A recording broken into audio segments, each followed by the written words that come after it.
Ibnu Al-Haythami. Ibnu Al-Haythami ini menulis sebuah kitab namanya Al-Manazir. Ceritanya begini, ada satu cerita, saya nggak bisa memverifikasi kebenarannya, tapi kira-kira ada hikmahnya. Jadi gini, dia diminta oleh gubernur Mesir untuk bikin bendungan Sungai Nil.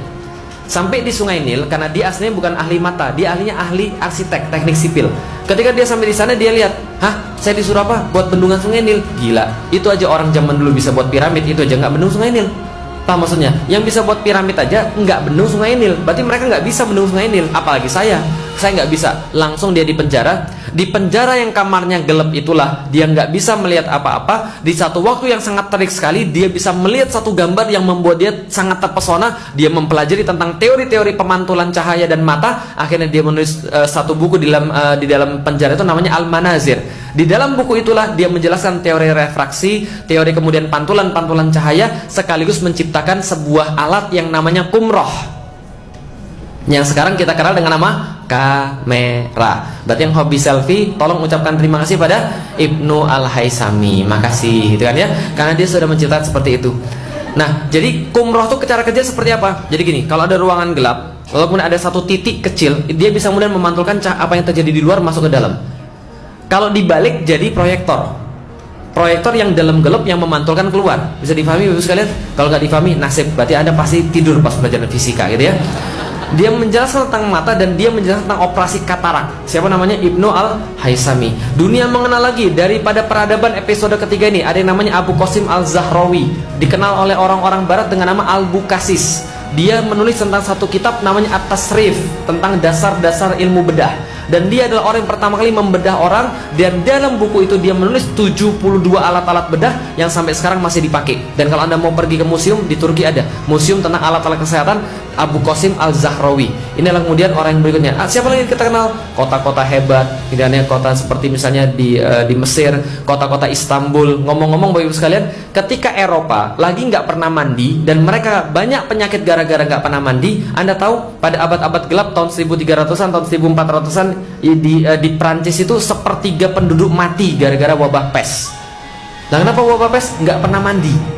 Namanya The Black Death. Coba googling di Yahoo ya, The Black Death, gitu kan ya, kematian hitam. Itu banyak sekali memakan nyawa orang. Kenapa? Gara-gara nggak pernah mandi. Pernah pakai parfum asli, ada tulisan di bawah botolnya, Eau de Toilette. Eau de Toilette artinya adalah eau de toilet bacanya. Eau atau eau de itu artinya air, toilet ya toilet. Kenapa namanya air toilet? Karena di zaman dulu di Perancis itu mereka nggak peduli tentang sanitasi. Jadi kalau mereka, mohon maaf, lagi pergi buang air besar, di rumahnya itu disediakan satu kotak, lalu kemudian dikasih semacam kayak bak kosong, di atasnya dikasih papan, dilobangin.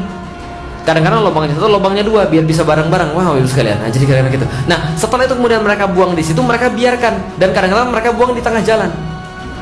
Ini serius, Anda boleh baca, ini serius. Ini namanya The Dark Age bagi mereka. Di saat itu, di Istanbul sudah ada 50 hammam, tempat permandian umum. Di saat itu di Istanbul sudah ada yang namanya Fatih Külliyesi, yang menampung setiap orang-orang yang jalan dari luar kota menuju ke kota itu, ditampung semuanya di Tabhane, sebuah rumah yang 3 hari menjamu tamu-tamu dari manapun, nggak ditanya agamanya, nggak ditanya apanya, dikasih roti sehari 1 roti. Cuma 1 roti segini mah sekali ya. Kasih 1 roti 1 hari dan uang jajan untuk tinggal supaya mereka nggak mati. Bisa dipahami. Dan itu pun nggak laku itu tabhanenya. Lah kenapa? Karena ketika mereka masuk ke Istanbul, mereka sudah dicegat sama orang-orang Istanbul asli. Ke rumah saya saja, ke rumah saya saja. Saya mau ikramud duyuf. Saya mau memuliakan para tamu. Ini yang terjadi di sana. Mereka mandi 50 tempat pemandian umum, tempat pencucian umum juga ada, perpustakaan nggak usah tanya. Di saat Eropa kegelapan. Paham sampai di sini Ibu sekalian? Episode ketiga ini ngerinya kayak apa? Dan luar biasa lagi adalah teman-teman sekalian, mereka membuat barang-barang yang nggak pernah ada pada sebelumnya. Ini di daerah kota Andalusia. Ini yang terjadi di sana. Nah, artinya adalah apa? Islam menampakkan keagungan yang luar biasa. Pada satu titik di dunia, orang pernah mengenal Islam itu sebagai puncak peradaban dunia. Sampai sekarang masih ada surat daripada Raja Inggris yang meminta pada khalifah di Turki untuk menyekolahkan anaknya di situ. Tolonglah Pak, anak saya ini mungkin nggak pintar, tapi tolong jalur khusus Pak. Wah, Ibu sekalian, ini pernah terjadi dan suratnya masih ada sampai sekarang Ibu sekalian. Mereka menyekolah anaknya kemudian di tempat-tempat Islami. Mereka belajar bahasa Arab. Fibonacci itu belajarnya dari orang-orang Arab, dari orang-orang yang berbahasa Arab. Maka dia kemudian menelurkan teori-teori. Kopernikus, Galileo Galilei, itu dari teori-teori Islam. Jadi kalau Anda sekarang ngomong kemudian flat earth, telat telat antum. Bapak Ibu sekalian, bumi itu datar, telat. Zaman dulu yang kemudian menginspirasi bumi itu bulat, orang-orang muslim. Kenapa? Karena mereka mengamati sudah sampai luar angkasa. Jangankan bumi, luar angkasa jadi amati, bisa difahami Ibu sekalian. Jelas sampai di sini?